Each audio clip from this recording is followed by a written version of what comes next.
On today's show, we'll show you why you can't consider the Blainville-Broisbriand Armada an underdog anymore. Another look at a trio of former CHL stars playing in the NHL. And we'll revisit the Spokane Chiefs' 2008 MasterCard Memorial Cup win.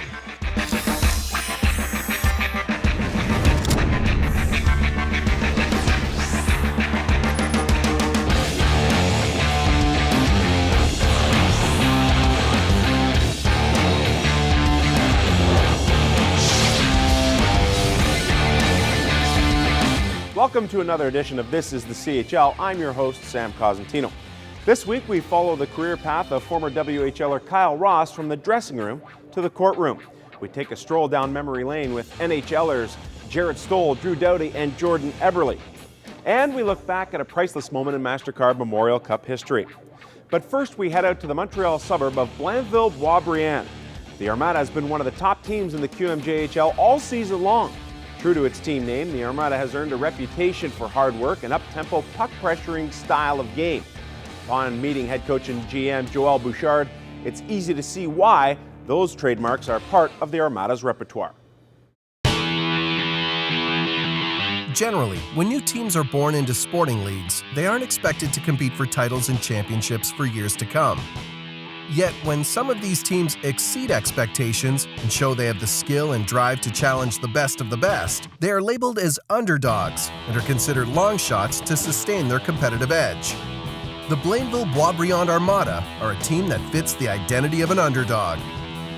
Their owner, general manager, and head coach Joel Bouchard epitomizes its very definition, as he used grit, hockey smarts, and determination to achieve success in the NHL and now in the QMJHL. Their star player comes from the tiny Republic of Latvia, arriving in Canada with little fanfare, but will leave as one of the top players in the CHL with an NHL contract in hand. Their team captain played college hockey in St. Louis, Missouri, before returning home to Montreal and suiting up for the Armada. And their goalie has gone from a third-round pick in the QMJHL draft to one of the best young tenders in the league and a top prospect in this year's upcoming draft. The Armada have won over 40 games in each of their first 3 seasons in the league. They've won playoff rounds and are ranked as a top 10 team in the CHL. With all the success they've achieved in the past years, it appears as though the Armada are on the verge of shedding their underdog image and have to be considered as a top dog from here on out. For them, the only goal is to win the league's President's Trophy to earn a spot in this year's MasterCard Memorial Cup. Nikita Yevpalovs is one of the team's leading scorers. He hails from Latvia, a country not known for its hockey prowess.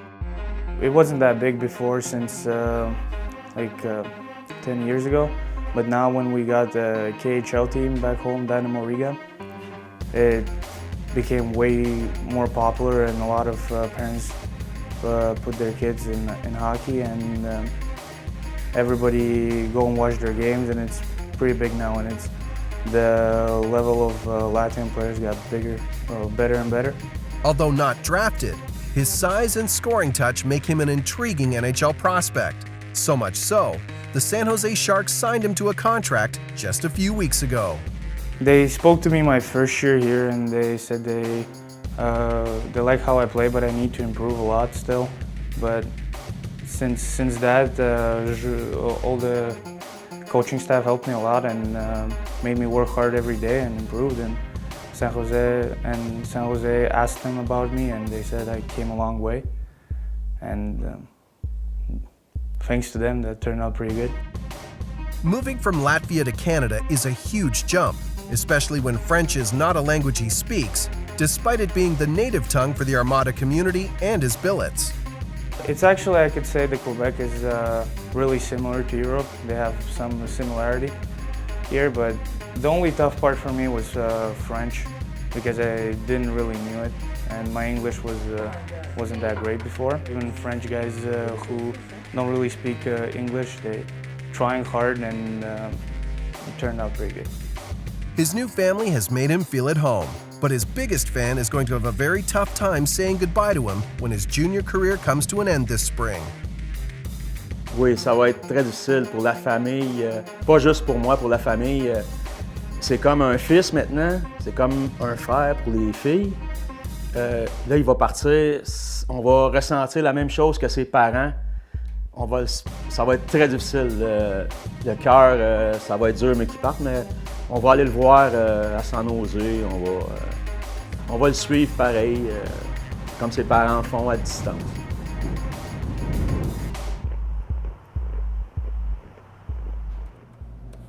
Joel Bouchard moved the Armada to this community, which is about a 40-minute drive north of Montreal. He spent nearly 14 years playing professional hockey in both the AHL and NHL, and it's his hockey-playing traits that are the very foundation of the team's identity. Just a guy that was drafted in the 6th round by the Flames, was very excited about it, and had some quality as a hockey player, but stuff to work on, and went to the American League and worked hard with the guys that were in the organization of the Flame. Got a chance to play for a few years with them, and I moved on to a few different teams. Got a lot of injuries, so I missed a lot of games because of injury, but at the other end, for me, was kind of, I had to play that way.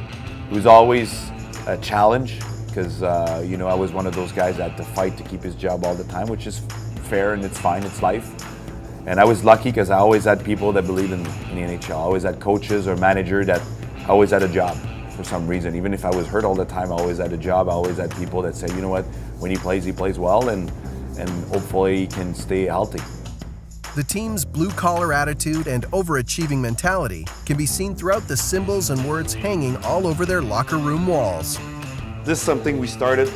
The first year of the franchise is obviously the Armada is a fleet of boats going to war when they gather together. So we thought a paddle was kind of good and everybody paddle in the same direction. So we put a number for the player. The first player, first win we got, player of the game, and after that we have all the playoff win that we got. Every time we have a playoff win, and we go for every year. So we have the first year, second year, and third year, and after that we put on the brick the name and the number of the player. So every year there's a new paddle, and the guy can maybe come back down the road and see the paddle is still there, the success that we had with those guys, and the pride we have in having those guys being part of the Armada. So it's kind of something that we build year after year, a bit of a tradition that we have. This team does things a little differently. That includes workouts for coaches before players arrive for the game.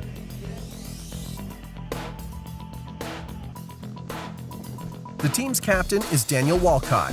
He's a New York Rangers prospect who came to the Armada after playing college hockey in the States. This is my second season as a Q player. I played at university before, so it was a lot different coming into a younger environment. My first day, I think I matured a lot more from my first day here. I was very offensive. I'm more of a two-way player right now. I think playing so many games in the season really helps a player develop, get more hockey mileage, and I think that's made me more mature as a player. With all the playoff success they've had in recent years, team expectations for this spring are higher than ever. Well, every year we want to go for the President's Cup, which is our Q championship. We have a different format from the other two leagues where the first place plays the 16. So it's really, when it comes down to the top 4 teams, it's usually the best teams, and it's hard to get through those rounds. But with our work ethic, I think it's paid off in the past where we've played some pretty big powerhouses and came out winners because of the way we work. Samuel Montembeault is the team's goaltender. At 6'3", he's a large presence in net, and getting pucks past him has been difficult for competing teams all season long. Yeah, I have a good glove, I'm quick, I have good puck tracking, good rebound control too. And Henrik Lundqvist is my idol since I'm like 10 years old. I want to be comparable to him, but I think my play can be comparable to Pekka Räty.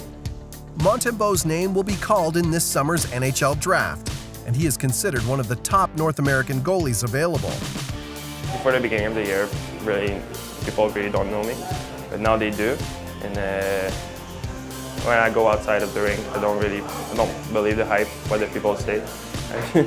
I just came to the rink every day and work hard to be better. Tonight's game against Kometa Drakkar matches the Armada against the team that's knocked them out of the playoffs for the past 2 seasons. The Armada may be considered underdogs against the Drakkar because of their past playoff losses, but tonight, the Armada dominate them in strong fashion. It's just more proof that they aren't the underdog many considered them to be when they first entered the league. If anything, Joel Bouchard's team has built a program that not only isn't an underdog, but is a club that could be considered a favorite for years to come. After this break, we'll chat with Jarrett Stahl, Drew Doughty, and Jordan Eberle about their playing days in the CHL.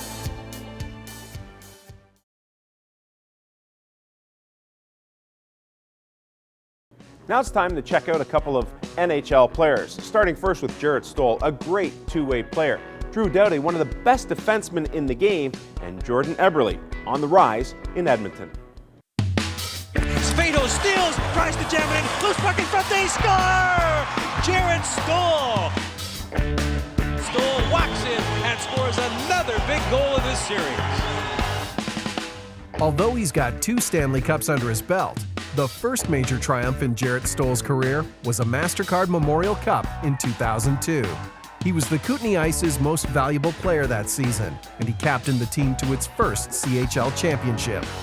The Memorial Cup in 2002, winning that, winning your last game in junior hockey, really, and we went to the Memorial Cup twice, and to win it was very special, and to bring that trophy back to Cranbrook. It's not a very, it's about 15,000 people, and very, very passionate fans there that loved hockey and loved junior hockey and loved the Kootenay Ice. So, yeah, a little parade we had, and it was a special time. Stahl's 4 seasons with Kootenay were extremely productive, and he's still the franchise's all-time leading scorer. But moving more than 10 hours west from small-town Melville, Saskatchewan wasn't easy. Luckily, he has only great memories of his host family and also of being the first overall pick in the 1997 WHL draft. Yeah, it was a big moment. You're 15 years old and you get the call, and my parents drove that stretch a lot, and watched a lot of games. I had a great billet family. I think that's very, very important to moving away from home at such a young age. Stahl now plays a key role for the Los Angeles Kings, and he's teammates with all-star defenseman Drew Doughty. The London, Ontario native is always in the Norris Trophy conversation, an award handed out to the league's best defenseman. Doughty won the same award in 2008 while playing for the Ontario Hockey League's Guelph Storm, a time he still reflects on very fondly. I had tons of memories, played with a lot of good players, a lot of great guys. I had a great billet family. I had great coaches, and there's not one thing I didn't like about playing in Guelph. A 2-time Olympic gold medalist, the Kings blue liner owns a dynamic skill set that allows him to play free and loose. At any moment, he can dipsy-do around defenders, burst through the neutral zone, and bury shots with a wicked wrister. He demonstrated the same offensive prowess in Guelph, leading the team in scoring his second season. By the time he left, though, the Storm had helped him develop the other half of his game. I was a forward growing up, so I kind of always had that offensive instincts. It wasn't really until I got to Guelph that I learned how to play defense kind of properly. I guess I kind of cheated a little more back then, and I thought maybe a little bit more about offense than I do now. Doughty's junior success made him the 2nd overall pick by the Kings in the 2008 NHL draft. Selected 20 spots later by the Edmonton Oilers was Jordan Eberle. Posting 310 career points in just over 250 games played, the young forward was an all-star for the WHL's Regina Pats. For a boy who grew up cheering for the team and whose family owned season's tickets, his 4 years donning the Pats sweater provided memories he'll never forget. Being a hometown kid and playing in your hometown, I don't think there's anything better. Like I said, you just have so much family and friends to support you at games, and just knowing the city and being from there and coming from your roots, I definitely enjoyed my time there. For his final season in 2010, Eberle piled up 50 goals and 106 points, en route to winning the CHL and WHL's Player of the Year award. The Pats honored Eberle by retiring his number 7 jersey in 2012. But despite the individual attention he received in Regina, what Eberle will remember most are the relationships he forged off the ice. I still talk to a lot of teammates and friends from the teams that I played for. I don't think there's any closer relationship you gain being on the bus for 8 hours a day or being at the rink every day with these guys. So overall experience was pretty incredible. When we return, we'll visit with a former WHL setter who turned his CHL scholarship into a career as a lawyer.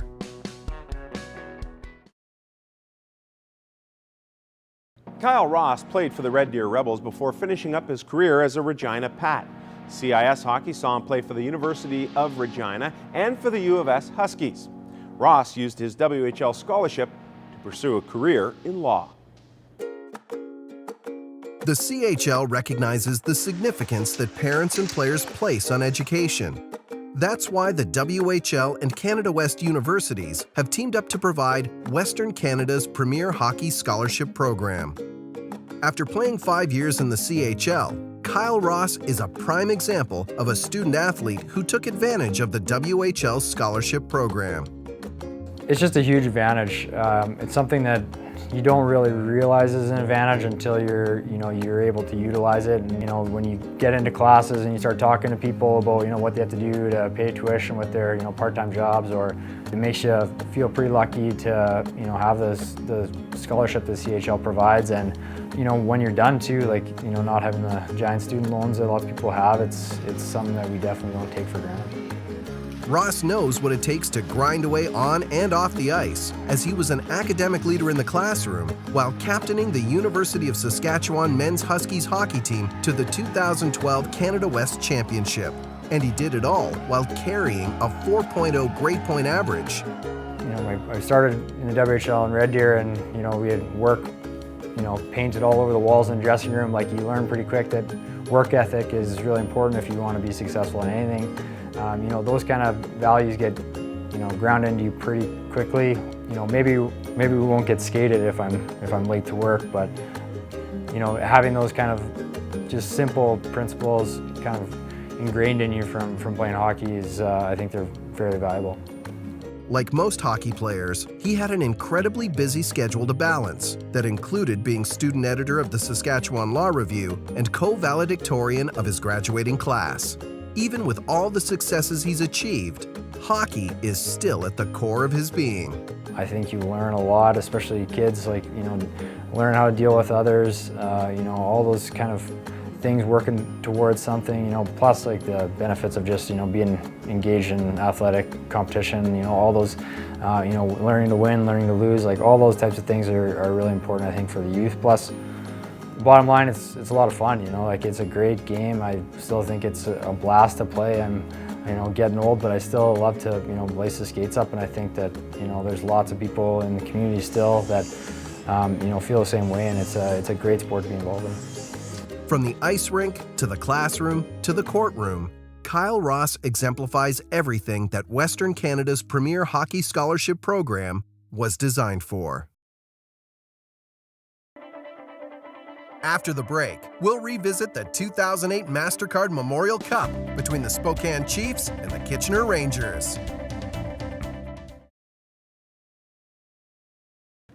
Most noted for its priceless moment when the Memorial Cup trophy fell into pieces on the ice, the 2008 championship game was anything but a wreck for the Spokane Chiefs, who had the unenviable task of beating the Kitchener Rangers at the odd.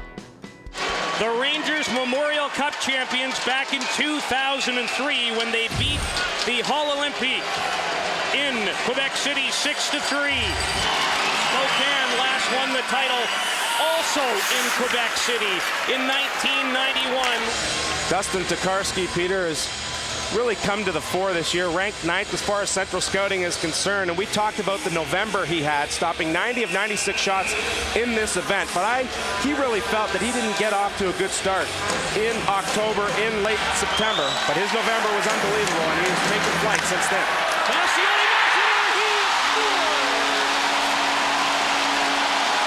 Massioli gets possession.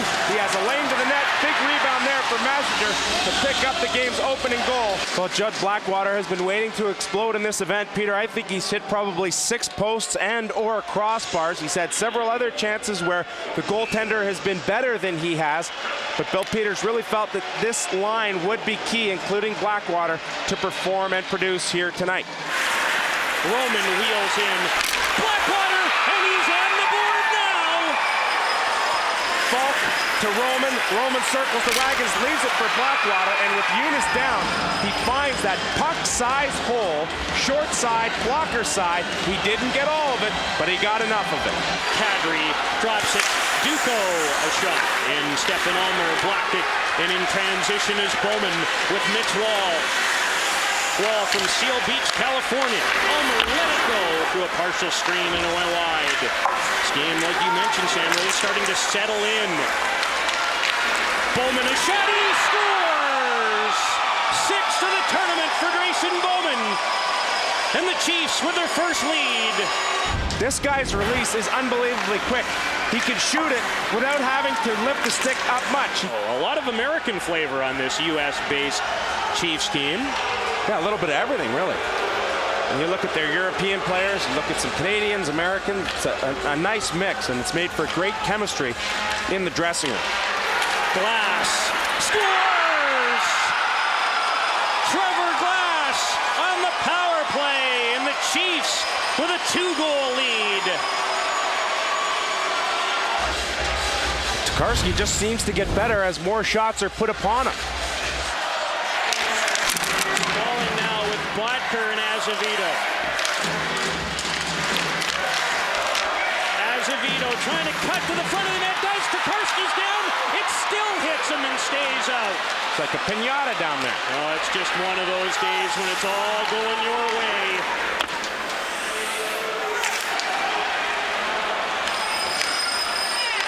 Duco feathers it towards Azevedo. Duco, a man in front. Again they jam. Backhander. Did he stop that too? Cowan with a net empty. Scores! The Spokane Chiefs are the 2008 MasterCard Memorial Cup champions. Well, the time was running out, and you kept making big save after big save. Well, it's about time I did something for our team. Our D's been amazing all year, and you know, when I wasn't there, they were. Well, as you and the rest of your teammates have told us all week long, you bought into the system that your coach laid down, and it was evident today. Yeah, you know, we play a D-first system. You know, our offense feeds off our D, and that's what got her done. Dustin Tokarski, this is your trophy. Congratulations. Thank you.